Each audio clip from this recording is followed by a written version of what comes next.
What's that in your crosshairs? It looks like a deer, but it's acting strange. Suddenly, it stands up on two legs and begins to run towards you screeching. What would you do? How would you react? Welcome back to the swamp, my friends. Today, we're going to be sharing some allegedly true and downright creepy hunting stories sent in by viewers just like you. If you have a story that you would like to share in a future video, be sure to submit your story at swampdweller.net or the email you can find in the description down below. I would love to share your story with everyone here in the swamp. Stories like yours that help keep this show going. Now, without further ado, let us get right into these creepy spooks that are roaming the woods.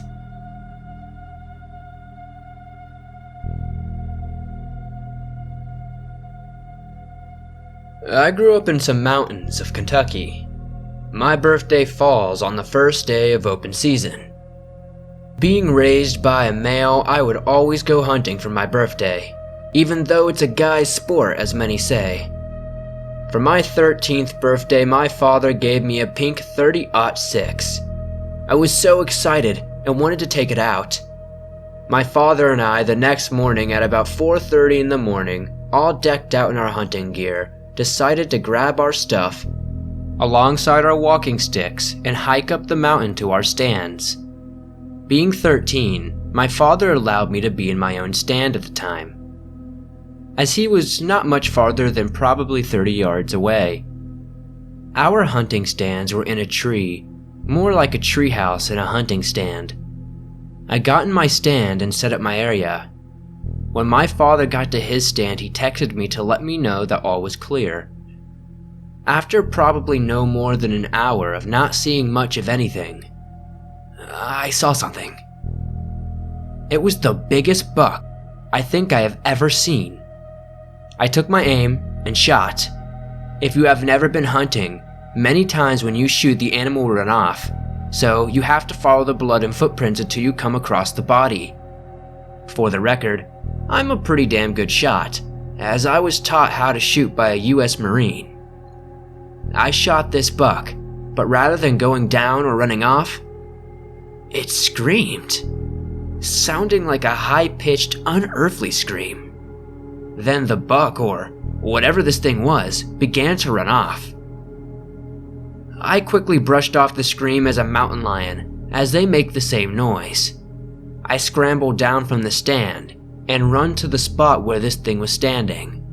My father ran up behind me and commented on that mountain lion that must be close, saying we need to get that deer quick before the cat does. We see blood drops and chase it until we are in a clearing where the blood just seemingly stops. There is nobody or any footprints anywhere. This is absolutely astonishing. We decided that we would go back to the stands and continue hunting. Fast forward to that night, my father worked on a night shift, and he was a single parent of 5 kids. At night, we would sleep at my grandparents' house when he had to work. My grandparents' house was on the top of a steep hill, and at the bottom of the hill, there was a pretty dense forest. I went to sleep but was awoken by some kind of high-pitched scream, very similar to what I had heard earlier. I go to the window and see this buck standing in my grandparents' yard. I remember a sense of dread and darkness as this thing looked at me and stood on its hind legs. I ran back to my bed and laid down. I heard it scream at least 3 more times that night. My grandfather rushed into my room and I pointed at the window. He said it was running with ease down this very steep hill on its hind legs. My grandfather, being Native American, has heard legends of these skinwalkers and did cleansing rituals on the land. I never saw this thing again, but that scream, it haunts me, even to this very day.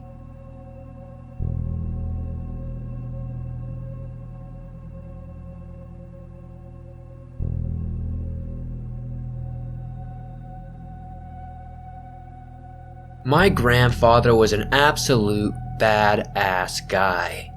He was born somewhere in Alberta during the early 30s and raised his 3 brothers on a reservation from the time he was 9. When his parents left for BC with their only daughter, they promised to return, and none of the boys ever saw them again.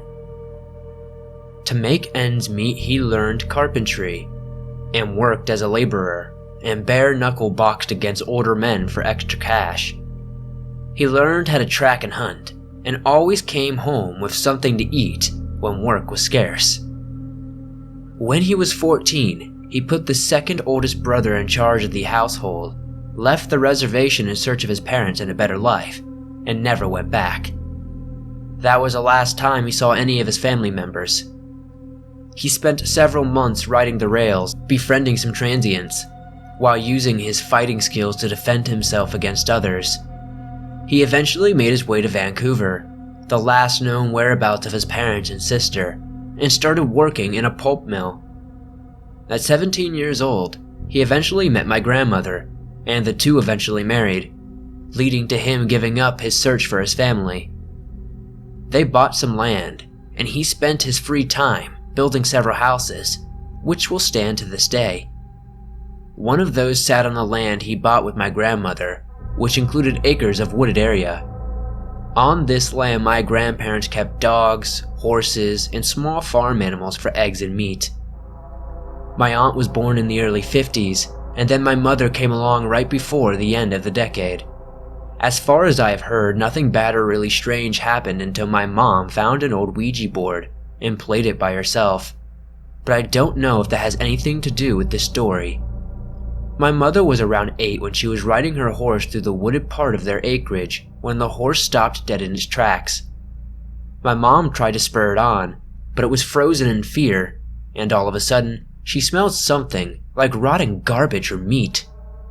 She pulled back on the reins and the horse instantly turned and took back off toward the house, almost knocking her off its back several times along the way. Afterward, the horse was never the same. It would try to kick her, and if she got on it, it would fall backward, trying to crush her beneath it. Once, it started acting like its old self again, letting her climb onto it, but once she did, it ran towards the road and stopped abruptly, bucking her forward into the path of an oncoming car. My grandpa saw it and put a shotgun to its head, and the horse just kept breathing heavily and stared straight ahead. My mother barely missed being run over by a car that saw the horse coming and managed to swerve out of the way, and my grandmother begged my grandfather not to shoot the horse. He finally decided to give it away when he saw my mother wasn't badly injured. The horse fell on the next person to ride it, breaking her collarbone, and the father did what my grandpa said he should have done in the first place. After that, animals started going missing, and one of the hunting dogs was injured by something during an attack at night. My grandfather sent out some hunting traps and stayed in the hayloft above the barn with a shotgun and rifle beside him. He slept out there for several nights, hunting whatever was out there. He figured it was foxes or maybe coyotes or wolves, or even a desperate bear, which is what he attributed the smell in the woods to, and the horse's reason for losing its mind. But nothing came the entire time he slept out there, and eventually, he figured it had moved on to easier prey, or maybe even died. The day he stopped sleeping in the barn, my mom was out near the tree line playing with the injured dog as it was healing. Out of nowhere, the dog started sniffing the air, then positioned itself between my mom and the trees, growling and barking. My grandpa heard the noise and came out, stopped in his tracks, and called back to my grandmother to bring his rifle, then whistled for the dogs. My grandma came out, handed him his gun, and then asked what was going on. As the dogs all started to react like the first one, my grandfather pointed to one of the treetops, which looked longer and thicker than those around it, but it was very slightly moving.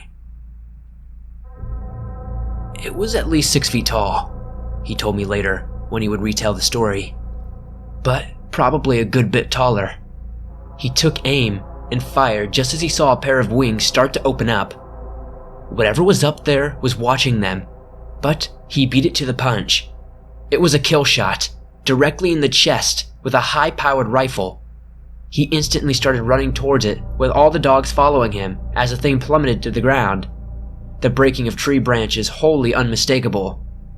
When he reached the impact point, he raised his rifle again and commanded the dogs forward to flush it out, but they all just stood in the spot and kept spinning around, trying to catch a scent that seemingly disappeared. A pile of broken branches lay on the ground in an obvious landing spot, but beyond that there was no proof that anything had ever happened. No body, no blood, no trail, nothing at all. It was like this thing had either disappeared or gone straight back up the way it came. He searched those woods for several days but never found a sign of what that thing was or what it ever could have been. They didn't see it or experience issues with the animals ever after that. Decades later, when he was dying, he kept talking about how he saw something. In his delirium, he referred to it as an alien but said it was coming back for him. I've never seen that man scared of anything in my life, but there was actual panic and fear in his voice. A few nights before he died, he had already been too weak to stand on his own for several days, and my grandmother awoke to the sound of a gunshot. She ran outside fearing the worst and saw my grandpa lowering his rifle, staring at something in the distance. She took the gun away and helped him back inside, and that was that. I don't know if whatever it was actually did come back for him, or if it was a hallucination of an old memory, but I like to think he went out with a final FU to the thing that tried to torment his family all those years ago.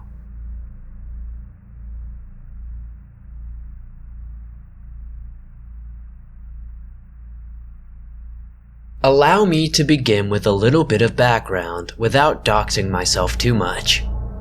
I live in the westmost region of Appalachia, pretty far out in the sticks. Save for a few sparse neighbors consisting of farms, I'm surrounded by pretty much nothing but woodland. For the past few weeks, I've been spending a lot of time in the forge, as the marching band season begins shortly, and I want to get as much work done as I can before then, when my shop time will be limited. As such, I work most days into the night. My shop consists of a garage connected to the barn. It's about 50 by 20 feet, open on both sides. It may have been a trick of the light, but lately I think I've been seeing dark shapes moving around the trees. Not human exactly, but also not entirely animal, but very similar. It's moving quickly, and then stops periodically, with no discernible features due to the darkness. I could see no eyes, and they made no sound save for a strange call I heard one night while feeding the chickens. It sounded almost like a whale song, but less echoey and short. I at first thought it was maybe a variety of foxes or something, but upon observing the tree line, the strange shapes were moving among the pines were substantially larger than any fox I had ever knew. I did not sleep well that night. I kept having nightmares and would wake up in cold sweats. It was at that point that I decided I could no longer allow the creatures, whatever they may be, to remain unknown any longer. I had to figure out what they were. I surmised that the following night I would turn all the lights on in the shop, as it would appear that I was inside at work, and, like hunting wild boar, don my ghillie suit and wait in the trees for them to appear. Yes, I was literally hunting shadows. This may have been chalked up to my foolish overestimation in my own steel, which would be tested the following night under the moonless. I worked the day, glancing into the woods periodically, observing only trees swaying in the cool winds. As night fell, and I left the shop dressed as a stand of foliage, and perhaps underarmed, I only had thought to bring my .22 Ruger Mk3, fitted with a matching suppressor. It looked cool, and thus to me was more enticing to bring into the forest than a more powerful .38 or even a .45. But there was also the problem of over-penetration and the noise that would surely wake my sleeping folks. but the suppressed Ruger loaded with subsonic rounds did not surpass the sound of one speaking. I had also considered that the figures were perhaps a herd of cows or horses that has broken loose of a neighboring farm. But the way they moved was just not familiar to me. They almost seemed to glide over the underbrush like a wolf in flight, not like a cow or a horse. It would pick its way carefully through the foliage, and it would undoubtedly make noise. I waited almost half an hour before I noticed a shape, unmoving, 30 yards away from where I sat crouched. I found this unusual, as there were always more when I observed them from the shop. I scanned my surroundings, remembering scenes of "It's Right Behind You" from slasher films. I turned back to the figure, which seemed to be moving away from me. So at that point I gave chase.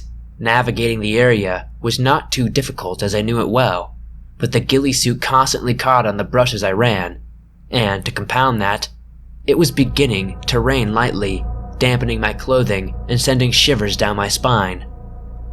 After just a few more minutes, I burst out into a clearing near the house with hills rising to the east, lowlands to the south, and the house perhaps a half-mile to my west.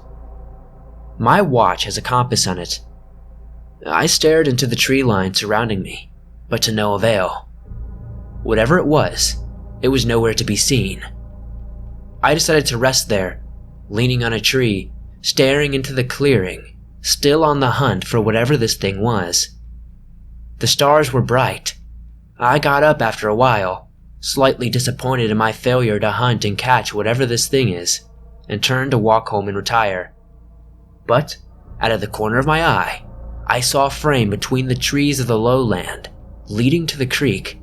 There were 5, perhaps more, shapes standing still.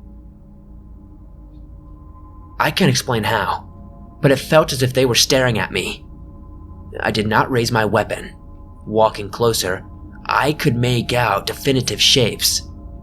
They looked to be canine, like very big dogs or wolves, which was rare to see this far south. I was about 20 yards away from them now. As I approached, it became clear that they were not wolves or anything of the sort. They were not like any animal I have ever encountered or hunted in my entire life. Something about the encounter felt viscerally wrong. They began to approach me, and that's when I began to realize that, ghostly apparitions or not, I was utterly alone with 5 or possibly even more large creatures with only a small caliber pistol and a hunting knife to defend myself. Pangs of panic gripped me. I took a few steps backwards and began to run, breaking into a sprint, pausing to squeeze off 5 shots at 50 yards away, hitting nothing. But as I broke the wood line, I glanced back and saw nothing of the creatures that stood before me moments before. After a few minutes, I burst from the trees, damp and panting from the labor of sprinting with a wet ghillie suit through the thick brush. I collapsed onto the chair in my shop and stripped the suit off, sitting there wet and tired in my underwear. The next day I was advised by a friend with which I had consulted to burn sage in the vicinity. So I did, and I have never seen whatever this thing was, ever again. I have no idea what it was. I've looked up things, and I just can't seem to find anything that matches up. If anybody in the comments has any idea what this could be, please let me know.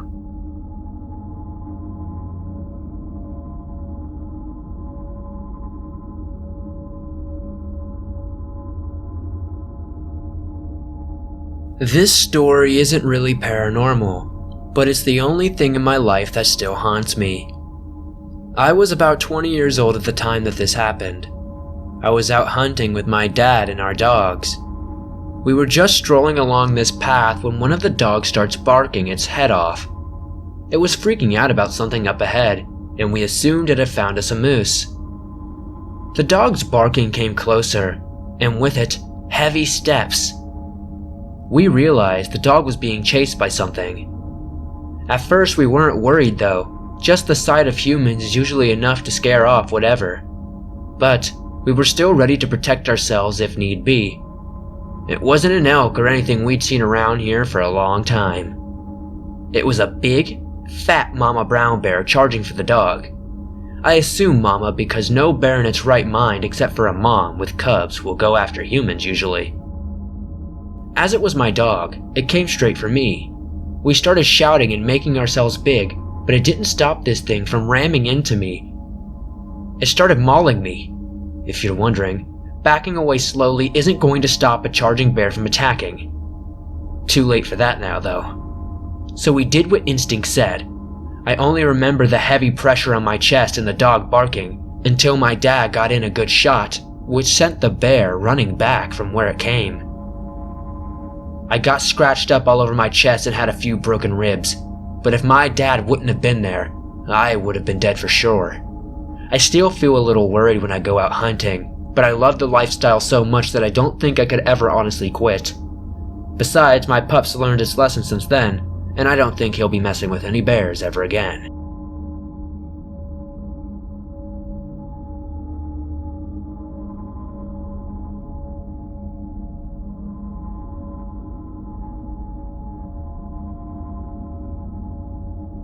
I can't be the only one who grew up in a small town with a few resident creeps. I'm not talking about criminals or stalkers though. I'm talking about those people who live in the house on the hill or at the end of the street. The people that everyone knows of, but nobody actually knows, if you know what I mean. Everyone else in town seems to agree that there's something not quite right about them, and they never have visitors. I'm sure every single one of you listening knows the type. When I was a little kid, I spent a lot of my time with my grandparents on their farm in the foothills of North Carolina. I would explore all around their property, and most of the neighbors would let me explore their land too. However, there was one man who lived a few miles from the farm my grandparents warned me about that I should never go near. The neighbors all agreed something about him was a little bit off. The exact reason people cited were varied, ranging from PTSD to an escape from a mental asylum, but nobody could say for sure exactly what his problem actually was. I always followed my grandparents' advice, and I never knocked on the door of the elegant, two-story farmhouse where the mysterious man lived, but I nevertheless found myself standing in front of that old farmhouse back in November of last year. Now, I'm a machinist by trade, but sometimes I work odd jobs on the side for some extra cash. I often do jobs using heavy machinery, mostly grading driveways or digging drainage ditches, so when I got called, asking what my rate would be for removing about a dozen large tree stumps, I was excited at the prospect of an extra payday. However, when I arrived at the given address, I was more than a little bit surprised to find that it was the oh-so-familiar home of the mystery man from my childhood. I slowly rolled up the long gravel driveway, suddenly trepidatious about the meeting of a man that I had been so advised to avoid. Finally, though, I reasoned with myself that surely the resident must simply be an old shut-in, and I scolded myself for being such an irrational, guy. I'm sure he's probably a good customer based on childhood gossip. I can't paint him as a bad guy just yet. I knocked on the sturdy door of the farmhouse, and after just a few moments, the door swung open to reveal an elderly gentleman, probably 80 or so. I introduced myself, and he hobbled shakily out of the house to show me the stumps that needed to be removed. I gave him my estimate for the cost, and he slowly nodded, saying, that'll be fine. When can you start? The sooner the better. We shook hands on a date and price, and as I got back in my truck to leave, I thought to myself that he seemed far less scary than all the rumors might suggest. Maybe it was because he was a much older man now. Although, as I looked over my shoulder, going back down the driveway, a flash of movement from the tree line caught my eye. It was only there for a split second, but I could have sworn, I was pretty sure, I saw a person's face staring at me from behind one of the trees on the edge of the yard. I had always been told the man lived alone, but I figured it wasn't really that odd for someone to be visiting, right? Maybe it was an out-of-town grandchild exploring the woods, just like I would have done as a kid. Anyway, I returned just a few days later, and the stubborn walnut stubs proved no match for my old D7. Once I was done, I knocked on the door and informed the owner I had finished early and would be billing him for fewer hours of work than anticipated. He smiled dryly and thanked me for my honesty, offering to pay me extra for finishing the job so quickly. I initially assured him that it was really no big deal, but then he made me a very tempting offer. He asked if I would like to come and hunt on his land. Since it was the height of deer season at the moment, I was certainly interested, since his entire 250-acre property was ringed with barbed wire fences and no trespassing signs. In fact, everybody I knew avoided the place due to the rumors and stigma surrounding the owner, and that meant I would probably have a chance at some pretty gnarly deer. I eagerly accepted and thanked him for the opportunity, and as soon as I had a free weekend, I headed out over to his land. Nearly the entire property was covered in dense woods and pine thickets, so this wouldn't be the usual post up in a tree stand and wait sort of hunt. No, this would be a real, old-school deer stalking. It couldn't have been more than 40 degrees that day, and to make things worse, it was misting rain. It was great weather for hunting, but it certainly made me grateful for my thick clothing and warm socks. I followed a tangle of game trails through the thick woods, and I saw plenty of deer tracks, even a few really large ones, all leading deeper and deeper into the pines and cedars. I should also mention that the woods were incredibly calm and peaceful, since the gloom and chill of the rainy November day had practically put the entire forest to sleep. In fact, other than the occasional rustle of a small animal dashing through the damp underbrush, the only noises were my own footsteps and the soft patter of rain. The rest of the day passed in much the same way, but by 5:15 it was starting to get dark. So I decided to turn around and start to make my way back to my truck. Luckily, the rain had mostly stopped, but a thick fog now hung in the damp evening air. I carefully retraced my steps as the woods became darker and darker and more unfamiliar. However, just when I was about to pull out my flashlight, I noticed that mine were no longer the only footsteps in the twilight thicket. I stood very still, listening to the movement in the brush as it drew closer. The footfalls were too loud to be deer, and besides, even a herd of deer are careful and methodical as they move, pausing regularly and picking their way around any obstacle. By contrast, these footsteps were reckless and constant, and I could hear twigs and low-hanging limbs cracking. This, I realized, is the sound of a human traipsing through the woods. I quietly crouched and hunkered down behind the base of a large poplar tree. Making myself small in its shadow, I was worried that whoever was coming might be a poacher, and certainly didn't want to catch a bullet due to being mistaken for an animal in the murky darkness. As the footsteps grew closer, I realized there was definitely more than one other person out there in the fog. And even worse, I couldn't tell exactly what direction they were coming from or headed in. I could hear voices too, at least 2, maybe 3, but they sounded very muffled and distorted in the thick mist. I held my breath as I listened closely, and I leaned out from behind the tree just enough to look in the general direction of the noise. There, probably no more than 20 yards away, was the soft glow of an old incandescent flashlight. Bobbing through the fog and silhouetted in the light, I could see 3 nightmarish figures. At first, I couldn't even make any sense of what I was seeing. The 3 silhouettes looked like aliens. They were so bizarre. Each one of them had an amalgamation of human and animal features. However, on closer inspection, I realized that the mysterious shapes were actually people. Strange people wearing what I think were skulls or masks. The one in the front was definitely wearing a deer skull and antlers on top of his head, as well as a hooded cloak that was made from crudely cut animal skin. It also carried what looked like a shovel over its shoulder, and in its other hand, it held a flashlight responsible for the glow. The second and third figures stood close together, and they both wore a collection of coyote tails like bandoliers across their bodies, along with coyote skulls adorning their hoods. As I squinted and I looked more closely, I could see that they were carrying something between them. It looked like a large tarp or a sack, and judging by how the two coyote men handled it, it must have been heavy.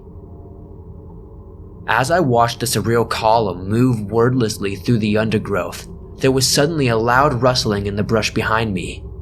I snapped around to bring my rifle to bear, but when I turned to face the noise, I saw that it was only a fat possum. The little thing just stared at me for a few moments before dashing away back through the woods. But I guess the noise of its passing had gotten the attention of the three animal men, because when I looked back around, the three of them and the one with the deer antlers had turned back and begun to walk in my direction.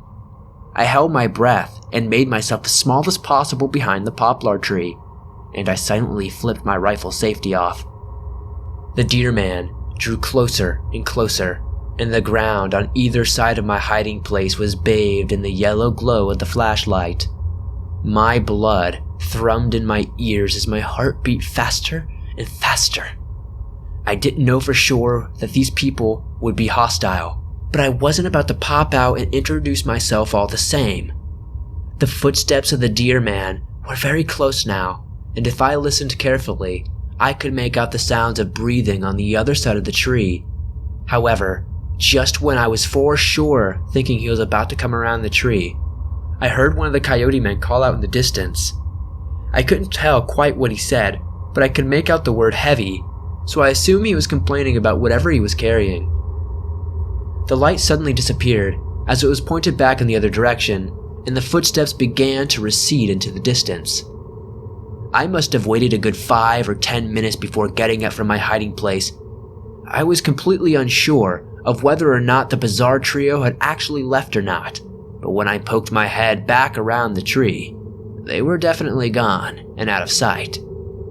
I wanted nothing more than to get the heck out of there as fast as I could, but I couldn't help going and having a quick look at where they had passed. It didn't take me long to locate their footprints, and much to my relief, maybe, humorously, all 3 sets I found were normal shoe prints. No giant hooves or paws. However, as I shone my flashlight on the ground and investigated the footprints, something else caught my eye. Right in the middle of the trail, the 3 of them had left, there was a glistening splotch of red-brown liquid that could be anything. But I'm pretty sure it was blood. I shined my flashlight further down the trail, and sure enough there were more drops and splotches of this dark liquid everywhere. Further still, there was a large puddle where the coyote man had to stop earlier.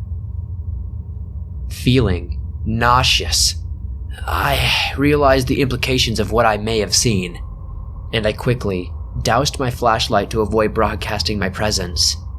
Now filled with a rising panic, I got moving as fast as I could to the trailhead, as quietly as possible. The rain had started again, and in the foggy darkness I could barely see a few feet in front of me, but I still only pulled my flashlight out when I absolutely had to, in case those people were still prowling around. Finally, eventually, probably around maybe 7:45, I finally stumbled out of the woods. I hastily jumped in my truck and pulled back onto the road. I was pretty focused on getting out of there, but as I drove past the farmhouse I did notice that the lights were on. There were no other cars in the driveway though, so whoever I'd seen in the woods hadn't come by that route. Once I was home safely, I called the sheriff's office and anonymously reported that I had seen some suspicious men in those woods. I didn't mention the animal skin cloaks or the various pelts and skulls. I don't know if there was ever an investigation into this, but nothing ever showed up about it in the local paper.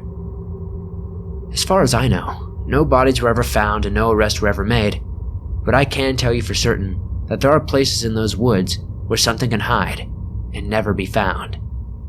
For the rest of the season I didn't go back there, and I'm not sure the old man's offer was good for more than one season. Even if I got the chance, I don't think I would go back out there alone. However, at least now I understand all those warnings from my childhood. I don't think all of the neighbors were really that concerned about the old shut-in. I think they knew about those people using the land for God knows what, and they wanted to keep me and all the other kids out from that area to keep us safe.